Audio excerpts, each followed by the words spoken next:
welcome to the Enrichment Project's TinkerCAD tutorials.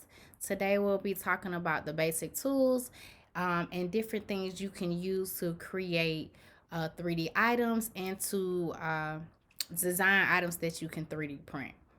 And so as you see when you log in, you will see your work plan. Of course, this is our portion where we'll be working on.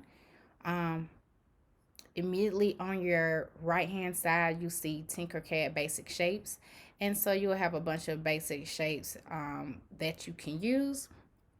For example, if you want to get the box, you would just simply click and drag it over to the section um, that you want to place it. Here where it says solid, you can click that object and you want to change it to another color. Say we want to change it to a dark green, you can do that here. And again, that's the same thing we can do with many other objects. You would just click and drag it to use that shape. On the right hand side, if you click the drop down, you can go to text and numbers, which is pretty self-explanatory. You can see all the letters of the alphabet, and you would just simply click and drag over those letters. And the same thing with changing the color, you would just click on solid, and then of course you can change it to a different color. If you go to that bottom right hand corner, you will see page 2.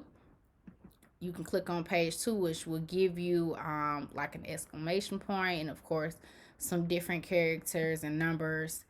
And again, you would just click it and drag it over to place it on your work tab.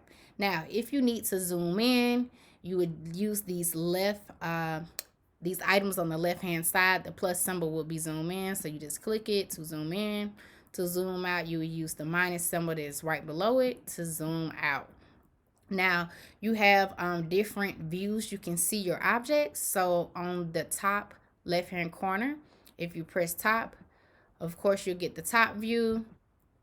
You can get the front view, the right view, the back view, and of course underneath your work plane will be the bottom view. If you want to kind of toggle and look at your item from a particular perspective, you just click on the box and you can kind of rotate it around to look at it from your preferred angle. Here on the right hand side, you will see the ruler. All right, you have the ruler tool. All right, by clicking that ruler tool, you can able to click your object and to get the measurements of your object, and which will pop up for the length, height, width, so on and so forth.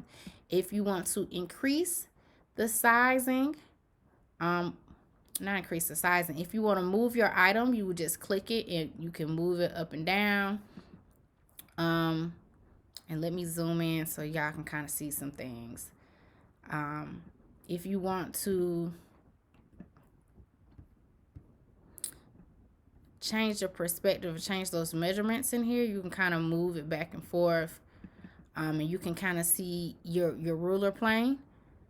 All right, so you just click your item and click it and drag it. And from there, you can kind of change your measurements going up and down. Oh. Okay, up and down. Making it wider. Making it taller. Okay, if you want to, I don't know why that keeps doing that.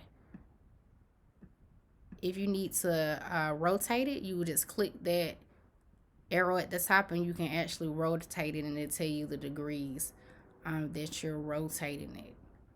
Okay. So those are basically the basic kind of tools and items you would probably need to know to work with some basic shapes within here to make your designs. Some other simple things that are pretty self-explanatory. As you see in the top left hand corner, you have like a trash can for delete, so you can click an item, click delete, and of course that trash can will delete it. And I just mimic that again. You would click your item, you'll click the trash can to delete. We have the letter T here. You have another one where you can duplicate and repeat. So basically all that did was make another T. And so I just kind of drug that over and made it bigger. So duplicate is pretty self-explanatory. Paste, so if you copy something, it's the same thing as copy and paste. Now, if you have any other questions, concerns, or kind of about the basic tools you can use in TinkerCAD, please comment below, or you can reach out to us on Instagram and Facebook at eprojectga, or you can email us at info@eprojectga.org. We look forward to seeing you for some of our upcoming projects.